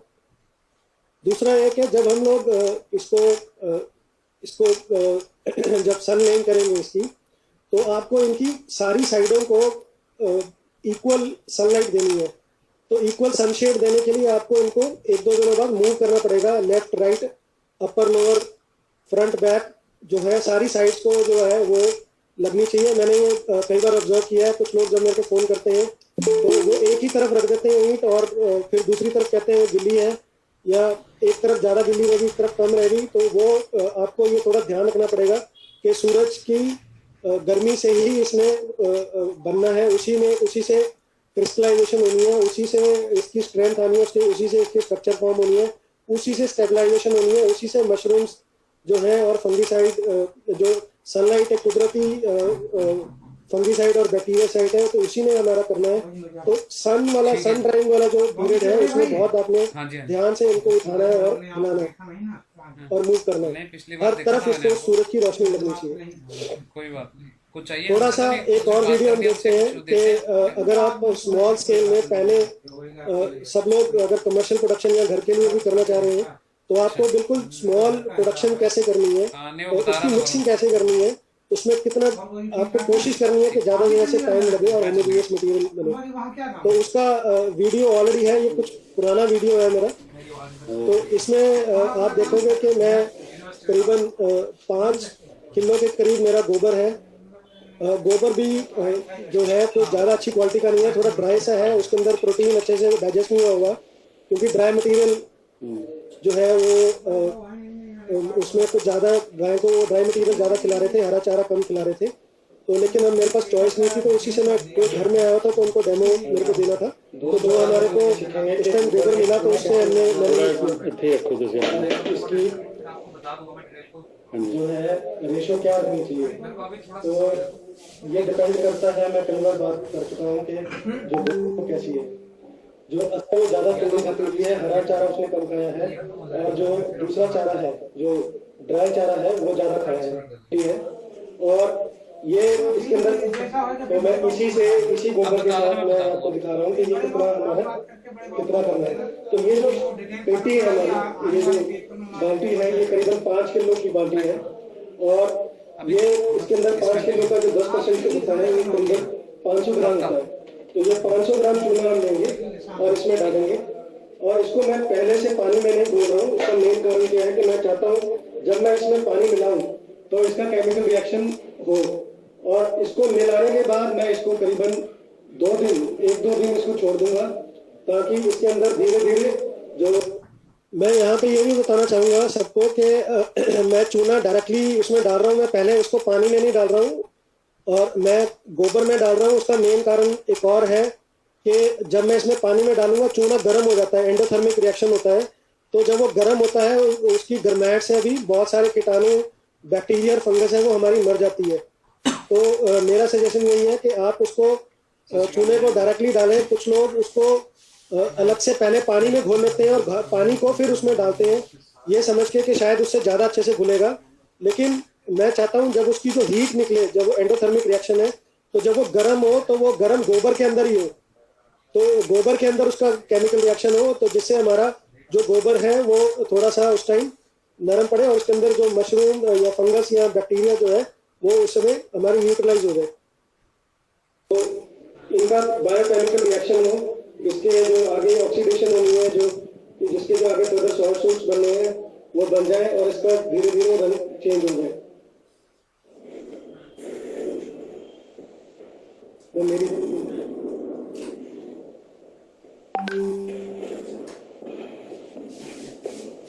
चलो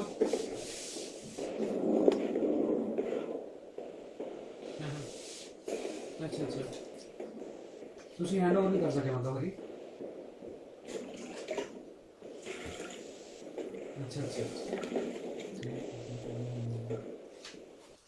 मैं यहाँ पे ये भी बताना चाहूँगा कि ग्लव्स पहने थोड़े ज़रूरी हैं क्योंकि मैंने जैसे बताया जो चूना जब हम पानी से मिक्स होता है वो गर्म होता है और थोड़ा सा उसका जो बिहेवियर होता है वो कॉस्टिक होता है, वो हाथों को थोड़ी सी जलन भी दे सकता है, कई लोगों को स्किन रैशेस भी हो सकते हैं, दिक्कत भी हो सकती है अगर आप थोड़ी ज़्यादा क्वांटिटी में कर रहे हैं। इस क्वांटिटी में तो ज़्यादा नहीं होगा, लेकिन फिर भी आप ग्लव्स जरूर पहने, अपनी सिक्योरिटी जरूर रखें, ध्यान जरूर रखें अपना इसका।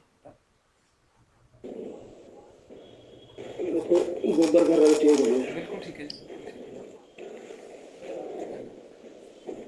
सब कुछ है ना, बढ़िया जी, फर्स्ट क्लास। हरी दिवाली सपोर्ट कर रहे हैं। हाँ जी हाँ जी हाँ जी ओके।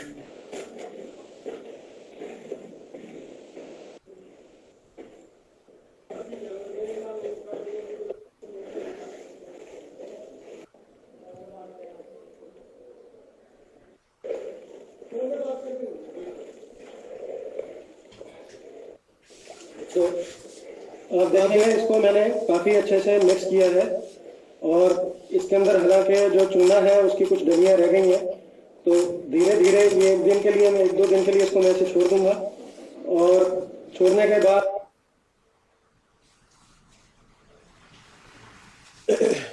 अब छोटा सा एक और वीडियो है जिसके अंदर हम देखेंगे कि लार्ज स्केल पे अगर हमने करना है तो वो कैसे करना है। लार्ज स्केल के अंदर भी मैंने देखिए आप डायरेक्टली चूने को इसमें डाला हुआ है, ऊपर डाला हुआ है और हम ये कस्सी लेके, हम ये लेके, फावड़ा लेके इसको हम अच्छे से मिक्स कर रहे हैं।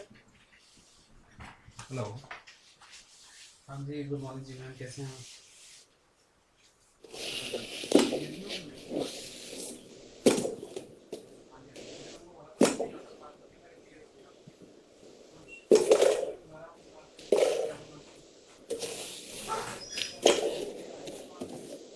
आप इसमें देख सकते हैं ये जो हमारा वर्कर है इजहार, ये पहले जो फ्रेम है उसको, उसके अंदर डस्ट लगाता है ताकि जो गोबर है वो उसके साथ चिपका ना रहे और उसको वो फिर उसको उल्टाता है।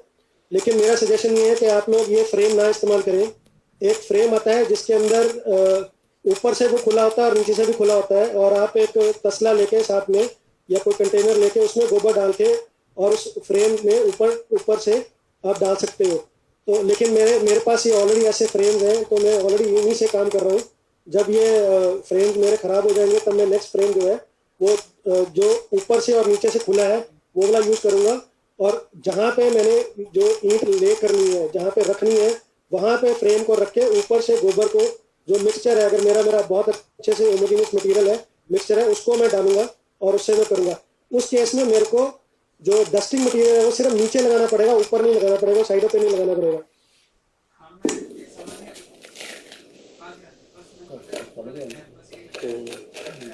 दूसरा, इस वीडियो को मैं स्पेशली मैंने इसलिए दिखा रहा हूँ आपको कि ये जब मैंने ये बनाया था फ्रेम, तो ये फ्रेम में मैंने घर में जो मटेरियल था, मेरे पास कुछ बोर्ड पड़ा था, मैंने उसी से बनाया। तो आप, मेरा सजेशन ये है कि कभी भी आप फ्रेम जो प्लाईबोर्ड होता है उसके साथ कभी ना बनाएं। जो पक्की लकड़ होती है, जैसे मरंडी की, सफेदे की अच्छी जो लकड़ होती है उसी से बनाएं। नहीं तो ये जिस तरह ये टूट गया है, कुछ ही ईंटें बनी थी और इसमें टूट गया था हमारा ये, तो आप ये गलती ना करें दोबारा से। सर ब्रिक का साइज क्या हो सकता है? दोबारा से प्लीज रिपीट। ब्रिक के साइज क्या हो सकता है?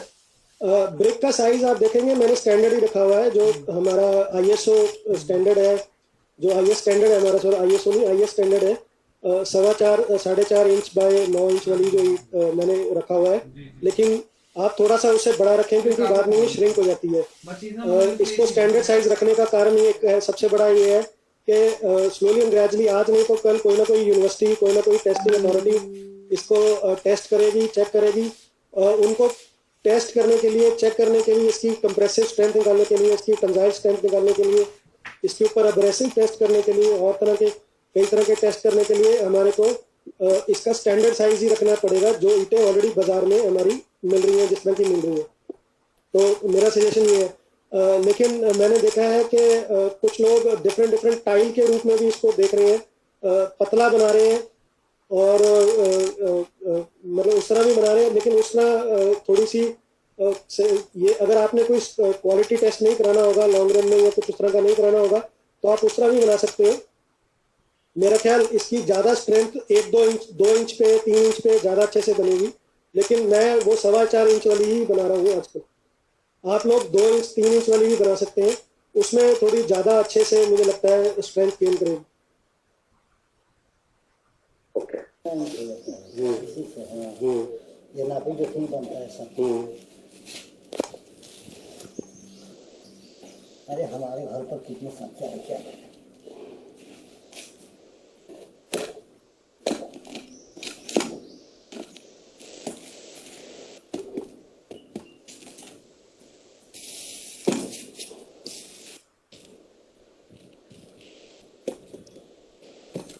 आप ये ध्यान से देखें, गोबर का रंग इसमें बिल्कुल थोड़ा सा लस्टर आ गया, उसमें थोड़ी सी शाइनिंग आ गई है। और मतलब 2 दिन अगर आप उसको जो आपने गोबर को इस तरह रखोगे तो वो कुछ इस तरह का हो जाएगा आपका। और आप एक और चीज़ और क्वालिटी होती है, जब चूना उसमें मिल जाता है आप देखोगे उसके ऊपर मक्खी मच्छर कुछ नहीं आएगा।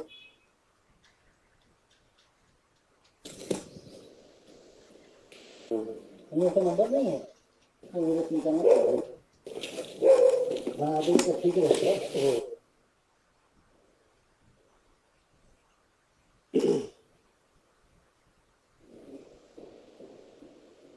ये सैंड हमारा as a dusting material use हुआ है। हमने थोड़ा सा कंपैरिजन करा था कि मड को, मिट्टी को as a dusting material use करें या सैंड को करें, तो हमारे को ये समझ आया कि सैंड बेटर होती है।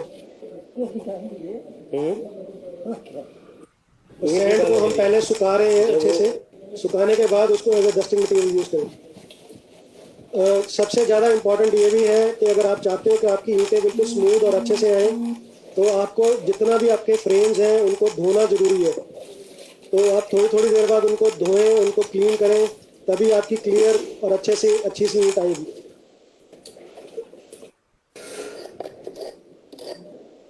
ये देखिए काफ़ी अच्छे से ध्यान से वो धो रहे हैं।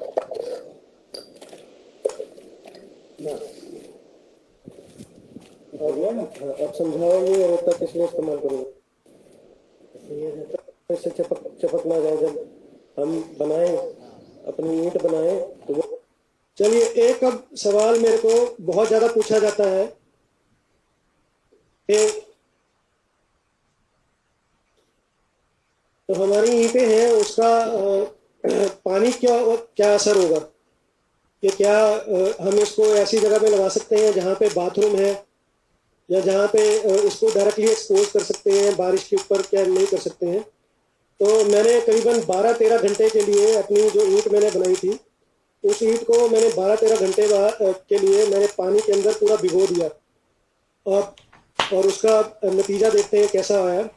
दूसरे नंबर पे इस वीडियो में 2 चीज़ें आपको मैं समझाना चाह रहा हूँ इस वीडियो में दिखाने के लिए। एक दिखाना चाह रहा हूँ कि इसके अंदर हवा कितनी जाती है, एयर गैप्स कितने हैं। तो इसके अंदर भी होमोजीनियस मटेरियल नहीं ऐड हुआ था, मिक्सचर नहीं बना था। ये ब्रिक ऐसी थी कि जिसके अंदर बिल्कुल कलर के थ्रू हम आइडेंटिफाई कर सकते हैं कि ये मिक्सचर जो है वो होमोजीनियस नहीं था। ईंट हमारी ज़्यादा अच्छी नहीं थी, क्वालिटी उसकी अच्छी से नहीं बनाई गई थी, ध्यान से नहीं बनाई गई थी। दूसरी, पानी का क्या असर होता है इसके ऊपर, अगर हम इसको पूरा लगातार 10, 12, 15 घंटे इसको पानी के अंदर भिगो दें तो क्या होता है। चलो और चला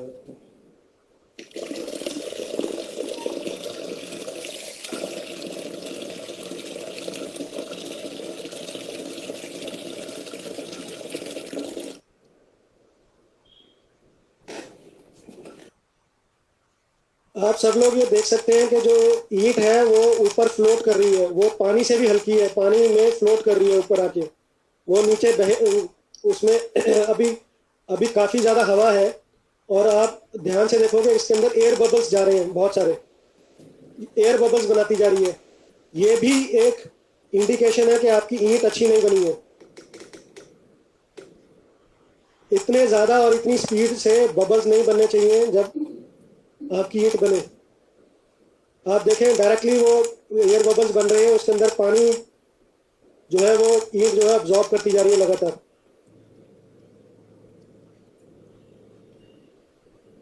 और अदरवाइज ये जो ईंट है ये हमारा ड्रॉप टेस्ट पास कर गई थी। ड्रॉप टेस्ट का मतलब क्या है कि इसको करीबन 4-5 फुट के हाइट से इसको 10-12 बार घेरा है, ये बीच में कभी नहीं टूटी।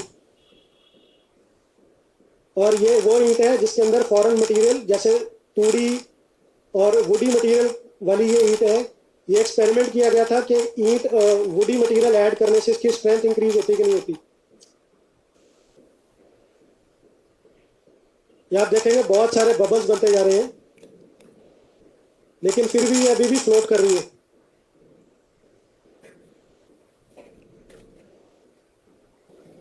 इसको जोर लगा के नीचे बैठाना पड़ रहा है, अभी भी फ्लोट कर रही है। इसमें काफी पानी चले गया।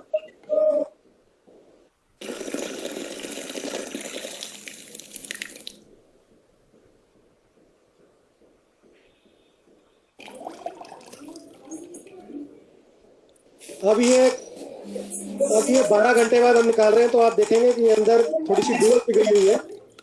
ये पूरा अच्छे से पानी इसके अंदर चले गया है।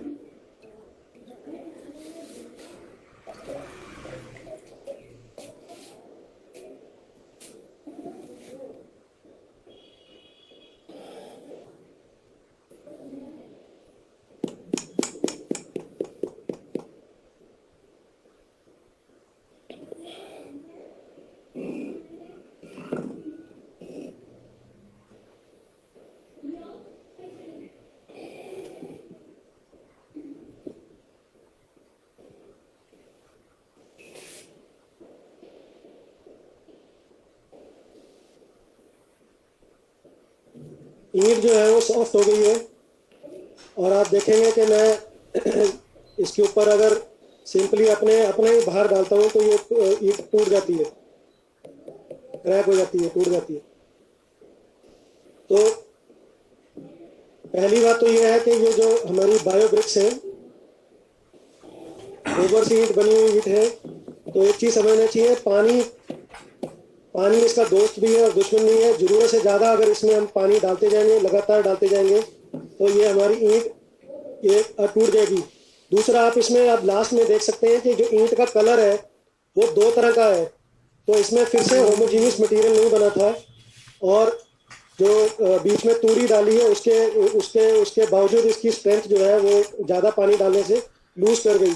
तो हमें इससे ये सीख मिलती है, हमें ये सीखना चाहिए कि हमारे को जितनी भी हमारी ईंटें हैं, जो गोबर की ईंटें हैं, चूने की ईंटें हैं, उनके ऊपर जरूरत से ज़्यादा पानी हम नहीं डाल सकते हैं।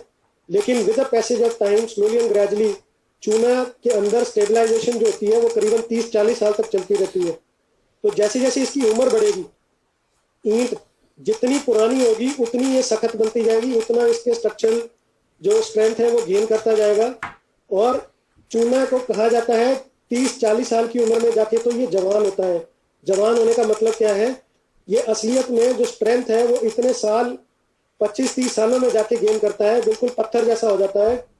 तो जब हम ईंट अपना घर बनाएंगे, लगाएंगे, तो स्लोली एंड ग्रेजुअली ये स्ट्रेंथ जो है वो गेन करता जाएगा।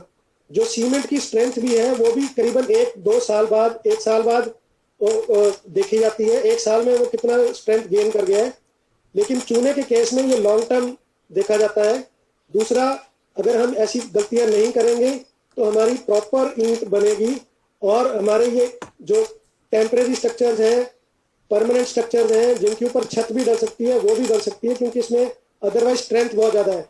हमें बाहर से इसको जो है कोई प्लास्टर लगा के, जो जिसके अंदर जो चूने की रेशो है वो ज़्यादा हो, मिट्टी की रेशो ज़्यादा हो, उससे इसको कवर करना पड़ेगा और बनाना पड़ेगा। नेचुरल, बिल्कुल बहुत सुंदर, अच्छा देखने में जो एनवायरमेंट फ्रेंडली घर बनेगा with lot of good strength and material. कुछ हमारे भाई हैं जैसे पूरन सिंह जी, उत्तराखंड से हैं, इन्होंने ईंटें बनाई हैं, तो ये एक्सपेरिमेंटेशन कर रहे हैं। अगर पूरन जी हैं हमारे इस ग्रुप में, तो आप थोड़ा सा बताएंगे कि आपने कैसे किया, क्या आपके एक्सपेरिमेंट्स का रिजल्ट आया अभी तक? पूरन जी।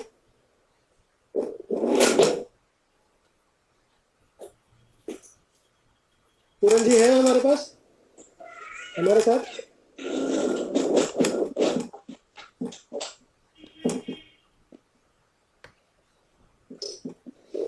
सर मुझे लगता है पूरन जी यहाँ नहीं है अभी इस मीटिंग में।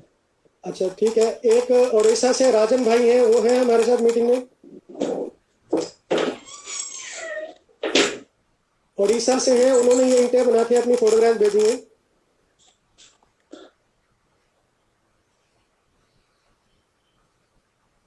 चलिए, मेरे ख्याल कोई भी नहीं है इन दोनों में से। मैं अपने ट्रेनिंग के एंड पे आ गया हूँ। किसी ने कोई सवाल पूछना हो तो पूछ सकते हैं।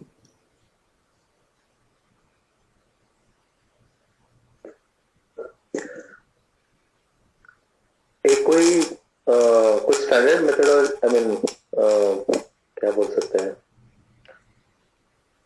एक कोई भी मेजरमेंट हम लेते हैं घर बनाने के लिए, तो उसके लिए गोबर का क्वांटिटी और लाइम का क्वांटिटी वो सब कैसे कैलकुलेट कर सकते हैं? देखिए, उसके लिए दो तरीके हैं। तो है बाय वॉल्यूम, बाय वेट। जो हम अभी जितना भी मैंने अभी समझाया, ये सारा कुछ बाय वेट किया हमने।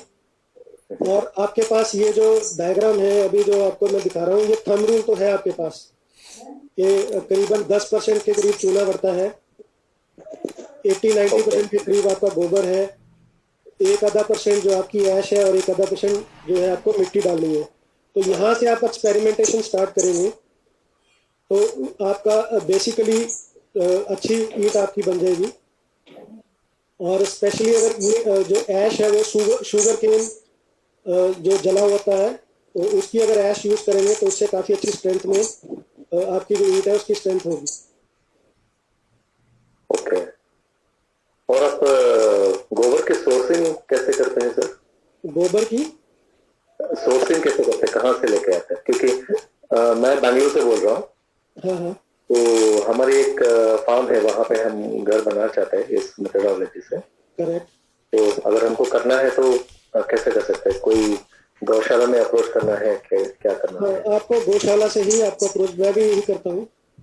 गौशाला से अरेंज करना पड़ेगा। मेरे आसपास किसी के यहाँ हैं तो उनसे रेगुलर लेना पड़ेगा। लेकिन आपको तो बहुत क्वांटिटी चाहिए, और आपको मैन पावर भी कुछ इस तरह डिजाइन करनी पड़ेगी कि वो विदिन वन वीक आपकी काफी सारी ईंटें बना दे और काफी सारा आपका वो प्रोसेस कर दे एक बार में, क्योंकि आपको हर बार ताजा गोबर ही चाहिए ईंटें बनाने के लिए। हाँ हाँ, ओके। तो मैन पावर आपको इस तरह डिजाइन करना पड़ेगा।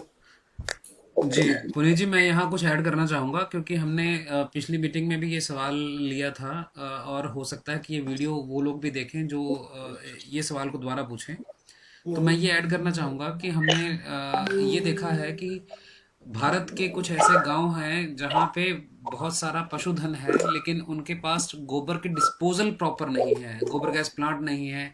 तो वो क्या करते हैं, वहाँ पे जो गोबर है ज़्यादातर गोबर सीवेज में चला जाता है, या हमारी जो वेटलैंड्स है उसमें चला जाता है। तो उसका भी हल है इसी प्रोजेक्ट में जो हम बात कर रहे हैं।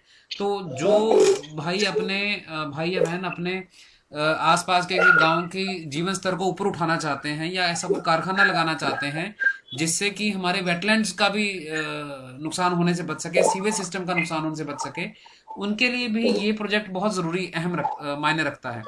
तो शहरों में जो हमारी गौशाला है वहां से गोबर हम लोग सोर्स कर सकते हैं, लेकिन जो गांव है, अगर गांव के अंदर ही वो कारखाना लगा लिया जाए तो इंस्टेड कि हम गोबर सोर्स करें, हम वो कारखाना लगाने के साथ साथ वहां से ईंटें भी सोर्स कर सकते हैं। तो शहरी जो इलाका है जहां जहां पे भी हमें इसकी जरूरत पड़ती है, तो दो तरह के सोर्सिंग आप सोर्स ले सकते हैं। एक तो गोबर कहाँ से सोर्स करना है, दूसरा ईंटें ही कहीं से बना के कैसे सोर्स करना है। आपने जैसे कहा पूरा घर बनाना है, तो पूरा घर बनाने के लिए जितने नंबर आप ईंटें चाहिए, तो वो सारा अगर कहीं आप ईंटों का लगा के भी सोर्स करते हैं तो भी शायद ये चीज आपको आसानी से उपलब्ध हो सकती है। हाँ, तो आनंद जी, आप ऐसा भी कर सकते हैं कि आप गौशाला में ही थोड़ी सी जगह उन लोग को रिक्वेस्ट करके आप ले सकते हैं, वहीं पे एट सोर्स ही आप बना सकते हैं और फिर उनको ट्रांसपोर्ट कर सकते हैं। मेरे पास काफी सारे लोग हिमाचल प्रदेश से, पहाड़ी इलाके से लोग फोन करते हैं। वो लोग कहते हैं कि जो हमारी ईंटें हैं, जब हमने पहाड़ पे घर बनाना होता है तो वो नीचे से ऊपर लेते जाते जाते कोई 15 रुपए से लेकर 25 रुपए की एक ईंट पड़ती है। लेकिन जो गाय है, जानवर है, उसको आप पहाड़ी पे तो लेके जा सकते हैं, चारा भी खिला सकते हैं और वो स्लोली ग्रेजुअली भी बना सकते हैं। Okay, thank you sir. Sir मेरा एक क्वेश्चन है कि अगर मान लीजिए नॉर्मल जो हम अगर नॉर्मल ईंट है, नॉर्मल ईंट से रूम हमने बना रखा है और हम इससे बायोब्रिक से बनाते हैं, गोबर की ईंट से अगर रूम बनाते हैं, तो ये कितना टेम्परेचर कम कर देगी? कोई ऐसा कोई है क्या इसका कोई? हाँ हाँ, टेम्परेचर मैं ऐसे कमरों में गया हूँ और रोहतक में भी उनका घर कमरा है जो मलिक साहब के, तो टेम्परेचर तो काफी 4-5 डिग्री का फर्क पड़ जाता है, 2 से लेकर 4-5 डिग्री तक डिपेंड करता है हवा कितनी चल रही है, ह्यूमिडिटी कितनी है। लेकिन आपको इतना प्लेजेंट लगेगा, बहुत अच्छा लगेगा आपको उसमें जब आप बैठे होगे। आप नेचुरल कलर्स भी बना सकते हो, उसके ऊपर भी हम कभी करेंगे, तो कोई एक सेशन करेंगे नेचुरल कलर्स बनाने पे। सर एक क्वेश्चन है, जैसे सर अब ईंटों को जोड़ना कैसे दीवार बनाने के लिए, मसाले से या कैसे? हाँ, इसी मटेरियल से, ये जो आप मटेरियल बना रहे हो इसमें थोड़ी सी आपको चूने की क्वांटिटी इंक्रीज करनी पड़ेगी, और इसी से, और जैसे मैंने बताया था कि हमारे पास 3 तरह का चूना होता है, एक जिसको हाइड्रोलिक चूना कहते हैं, हाइड्रोलिक लाइम कहते हैं, वो मोस्ट एप्रोप्रिएट होता है मोटार प्लास्टर बनाने के लिए, तो आप वो यूज कर सकते हो। ठीक है सर, राइट। सर मेरा एक क्वेश्चन था। हाँ जी। ये जो आपके वीडियो देख रहा था उसमें जो ब्रिक वेट कर रहे थे 750 ग्राम आ रहा है करीब। हाँ जी हाँ जी। तो ये जो है वेट मटेरियल कितना मतलब लगता है इसमें? मैंने ये जो सारी कैलकुलेशन वेट मटेरियल पे ही करी है। नहीं, जो ड्राई मटेरियल आपकी जो मैं वेट देख रहा था वो 750 ग्राम आ रहा है ड्राई ब्रिक का। वो 730 ग्राम के करीब आता है जब सूख जाती है। हाँ जी, तो गिल्ली कितने वजन होता है, जस्ट टेंटेटिव आइडिया कोई है?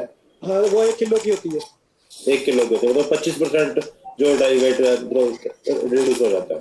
हाँ जी हाँ जी। ठीक है। पुनीत जी, एक बात मैं और यहाँ ऐड करना चाहूँगा। जो हमने लास्ट मीटिंग किया था उसके बेस पे कई सारी चीज़ें निकली थी, और आज आपने बहुत सारे वीडियोस भी हमें दिखाए हैं, जिसके अंदर भी आपने बताया कुछ का एक्सपीरियंस अच्छा नहीं रहा, कुछ क्या क्या गलतियां हो गई। तो बहुत सारे जिनको हमने ये इनवाइट भी भेजा कि हम ये करना चाह रहे हैं, तो उनके भी प्रश्न हमारे पास आए थे। तो एक प्रश्न उनका ये आया था कि भाई अगर हम इसको करना शुरू कर दें, तो आप तो एक्सपेरिमेंटेशन बेस पे बात कर रहे हैं, तो हमें एक्सपेरिमेंट की हद क्या हो कि अगर हमने घर बनाना है, पूरा घर इससे बना दें, हम एक कमरा इससे बना दें या छत पे बना दें। तो हमारा इसमें ये मानना है कि जब भी आप कोई चीज नई शुरुआत करते हैं, उसके बारे में पूरी परख करके, पूरा उसके बारे में साइंटिफिक मेजरमेंट लेके आपको करना चाहिए। और आप जो इस चीज को टेकअप करना चाहता है, अगर उसके मन में कोई संशय है या कोई अपना एक्सपेरिमेंटेशन करना चाहता है, तो बहुत सारे अपॉर्चुनिटीज हैं। गांव में घर होते हैं, जैसे पीछे घर होता है और आगे उनका पूरा खाली होता है आंगन, तो उसमें सबसे पहले छोटे एक जगह बना के भी देखी जा सकती है। छत पे किचन गार्डन के अंदर मैंने 2 तरह के वीडियो दिखाए हैं जी, कि एक जिसमें आप स्मॉल स्केल में बना रहे हैं, एक आप लार्ज स्केल में। मेरा सजेशन यही है कि आपकी अलग अलग क्वालिटी, गोबर अलग अलग क्वालिटी का है जी, अलग अलग काय है, अलग अलग क्वालिटी है, अलग अलग एरिया है, तो मैं फिक्स क्वांटिटी नहीं बता सकता, लेकिन रूल है कि इतने % होता है जी। तो इसी तरह जो अपॉर्चुनिटीज है गोबर की ब्रिक्स के अंदर, वो है किचन गार्डनिंग के अंदर बहुत सारी अपॉर्चुनिटीज हैं। बहुत सारी अपॉर्चुनिटीज हैं जहाँ पे जिन लोगों के पास रहने को घर नहीं है, उनके साथ बहुत सारी अपॉर्चुनिटीज हैं। स्कूल हैं जिनके अंदर टेम्परेरी जगह बनाई जाती है, इंस्टीट्यूशंस हैं जिनके अंदर कोई टेम्परेरी हटबैंड बनाना पड़ता है। इसके अलावा कोई योगा के जो आश्रम्स होते हैं, स्थान होते हैं, वहां अपॉर्चुनिटीज हैं, या आप अपने पार्क में आसपास बनाना चाहते हैं, तो बहुत सारी ऐसी अपॉर्चुनिटीज हमारे पास हैं जो इन गोबर ब्रिक्स के साथ में की जा सकती हैं। दूसरा इसमें मैं ये मेंशन करना चाहूंगा सभी के लिए कि देखिए, ना सिर्फ हम बात कर रहे हैं कि ब्रिक्स बनाई जा सकती हैं, हमने ये भी कहा कि इसके साथ साथ अगर ये गोबर का पूरा वेस्ट मैनेजमेंट नहीं होता है, पूरा इसके मैनेज नहीं कर पाते हैं, तो भी एनवायरनमेंट का बड़ा नुकसान होता है। तो इट इज बेटर दैट कि हम कोई स्मॉल कंट्रीब्यूशन भी ऐसा करते हैं जिसमें हम गोबर की ब्रिक्स बना के यूज कर लेते हैं, तो वो ना सिर्फ हमारी चीज बन रही है, एसेट बन रहा है, इसके अलावा हम एनवायरनमेंट के प्रति भी अपनी जिम्मेदारी का वहन कर रहे हैं। तो ये थोड़ा मैं आपके साथ ऐड करना चाह रहा था। जी पुनीत जी, अब आप बताएं कोई और अगर किसी का प्रश्न है तो, फिर नहीं तो हम मीटिंग को वाइंड अप की तरफ ले चलें। मैं एक लास्ट अनाउंसमेंट करना चाहता हूँ खत्म करने से पहले कि अब जो नेक्स्ट सेशन होगा वो लास्ट वीक ऑफ नवंबर में होगा, और हम लोग बड़ी शॉर्टली 1 जनवरी तक 2021 तक एक वेबसाइट भी लॉन्च करेंगे जिसमें हम गोबर के बने हुए प्रोडक्ट्स को प्रमोट करने के लिए एक प्लेटफॉर्म देंगे। जो लोग ये बनाएंगे, अपना घर बनाएंगे और ये प्रोडक्ट बनाएंगे। जी। और इसके साथ साथ कि जो हमारे सभी भाई बहन जुड़े हैं हमारे साथ, उनके लिए हम ये बताना चाहेंगे, हमारा जो ग्रुप है सोशल सब्सटेंस के नाम से फेसबुक के ऊपर है, इकोलॉजी कॉर्पोरेशन के नाम से हम लोग यूट्यूब के ऊपर है, और इसी तरह हम लोग जो काम करते रहते हैं लगातार, वो जितने भी काम हम करते हैं सोशल प्लेटफॉर्म्स के ऊपर, हम सभी को ये दावत देते हैं कि अगर आपके पास ऐसी कोई स्किल है, आप अपना कोई ऐसा मुद्दा जो आपने जिस तरह से अपने पास घर में अपने कामकाज में इम्बाइब किया है, जिससे एनवायरनमेंट का कोई फायदा होता है, समाज का कोई भला होता है, आपके पास ऐसी कोई चर्चा है जिसके साथ हम काम कर सकते हैं, तो आप हमें बताएं। हम बकायदा उस बात के लिए, उस मुद्दे के लिए प्लेटफॉर्म आपको ऑफर करते हैं, कोलैबोरेशन आपको ऑफर करते हैं। आप आइए, हमसे बातचीत करिए। हमारे जो बाकी एरियाज हैं उसमें फूड सिक्योरिटी है जिसमें हम काम करते हैं, ऑर्गेनिक फार्मिंग है, नेचुरल फार्मिंग है, वो हम काम करते हैं। हम आईसीटी, एजुकेशन, ये सारे मुद्दों पे धीरे धीरे थोड़ा थोड़ा काम करते हैं। आप और जानने के लिए हमारे जो चैनल्स हमने दिए वहाँ विजिट कर सकते हैं। और इसी के साथ हम सभी का यहाँ जुड़ने के लिए धन्यवाद देते हैं। सभी की तरफ से पुनीत जी मैं आपको धन्यवाद देता हूँ कि आपने ये बहुत भरपूर जानकारी हमें दी, और आपसे फिर नवंबर के लास्ट वीक में बात होगी। थैंक यू जी। थैंक यू दिशा जी, बहुत बहुत धन्यवाद।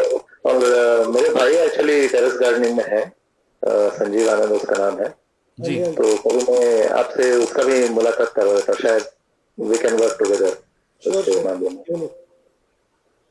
जी, तो मैं अभी इस मीटिंग का जो लिंक है मैं सभी से आग्रह करूंगा कि वो एक एक करके खुद को रिमूव कर लें ताकि मैं मीटिंग को एंड कर सकूं। हाँ जी, थैंक यू सो मच। धन्यवाद सभी का। Thank you.